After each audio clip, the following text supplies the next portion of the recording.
Hi friends, continue ಇರುತ್ತೆ video.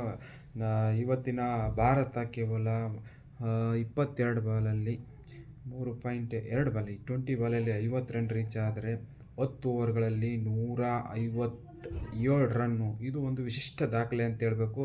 ಅದು ಅಲ್ಲದೆ ಭಾರತದ ನಾಯಕ ಸೂರ್ಯ ಅವರು ಅತ್ಯಂತ ಕ್ಯಾಪ್ಟನ್ಶಿಪ್ ಯಶಸ್ವಿ ನಾಯಕ ಅಂತ ಹೇಳ್ಬೇಕಾಗುತ್ತೆ. ಇವತ್ತು ಅವರು 40ನೇ ಪಂದ್ಯ ಆಡಿ 32, ವಿರಾಟ್ ಕೊಹ್ಲಿ ಅವರು 32 ಪಂದ್ಯ ಗೆದ್ದಿರುತ್ತಾರೆ. 33 ಪಂದ್ಯ T20 ನಾಯಕನಾಗಿ ಗೆಲುವು ಸಾಧಿಸುವುದರೊಂದಿಗೆ ಯಶಸ್ವಿ ನಾಯಕರ ಜಗತ್ತಿನ ಯಶಸ್ವಿ ನಾಯಕರ ಹೈಯೆಸ್ಟ್ ನಂಬರ್ ಆಫ್ ವಿನ್ನಿಂಗ್ ಆ್ಯಾವರೇಜಲ್ಲಿ ಮೊದಲನೇ ರ್ಯಾಂಕಲ್ಲಿದ್ದಾರೆ. ಅವರು 40 ಪಂದ್ಯದಲ್ಲಿ ಸೋತಿರೋದು ಕೇವಲ 4 ಪಂದ್ಯ.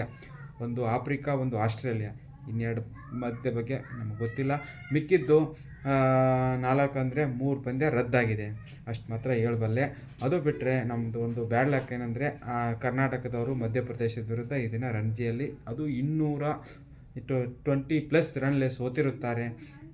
ಅನೀಶ್ ಅವರು 2ನೇ ಇನ್ನಿಂಗ್ಸಲ್ಲೂ ಕೂಡ 50 ಹೊಡಿತಾರೆ. ಅದು ಬಿಟ್ಟರೆ ಕರ್ನಾಟಕದ ಯಾವುದೇ ಪ್ಲೇಯರ್ಗಳು ವೈಫಲ್ಯ ಇದು ಮಿಂಚಿಲ್ಲ ಅಂತ ಹೇಳ್ಬೇಕಾಗುತ್ತದೆ. ಇದೊಂದು 2 ಇನ್ನಿಂಗ್ಸಲ್ಲೂ ಕೂಡ ಇವರು 200 ರನ್ ಗಡಿ ದಾಟಿಲ್ಲ ಅನ್ನೋದು ಬೇಸರದ ಸಂಗತಿಯಂತೆ ಹೇಳಬೇಕಾಗುತ್ತದೆ. ಏನೇ ಆಗಲಿ, ಭಾರತ ಗೆಲುವನ್ನು ಈ T20 ಪಂದ್ಯದಲ್ಲಿ 3 ಸ್ವರ್ಣಿ ಗೆಲುವು ಕಂಟಿನ್ಯೂ ಆಗಿ ಭಾರತದ ದಾಖಲೆ 2021ರಿಂದ ಹಿಡಿದು ಇಲ್ಲಿವರೆಗೂ 12 ಕಂಟಿನ್ಯೂ ವಿಜಯ ಭಾರತ ಸಾಧಿಸಿದೆ. 12 ಸರಣಿ. ಅದನ್ನು ಭಾರತದ ದಾಖಲೆಯನ್ನೇ ಭಾರತ ಇವತ್ತು ಸರಿಗಟ್ಟಿದೆ ಅಂತ ಹೇಳಬೇಕಾಗತ್ತೆ.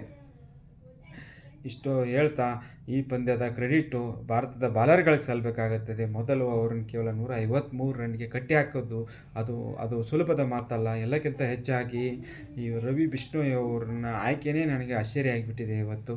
ಯಾಕಂದರೆ ವರುಣ್ ಚಕ್ರವರ್ತಿ ನಂಬರ್ 1 T20 ಬಾಲರ್ನ ಅವ್ರಿಗೆ ರೆಸ್ಟ್ ಕೊಟ್ರ, ಇವ್ರಿಗೆ ಅವಕಾಶ ಕೊಟ್ರ ಅನ್ನೋದು ಗೊತ್ತಾಗಿಲ್ಲ. ಏನೇ ಆಗಲಿ, ಭಾರತದ ಗೆಲುವು ಒಂದು ಅದ್ಭುತ ವಿಜಯ ಅಂತ ಹೇಳ್ಬೇಕಾಗುತ್ತದೆ.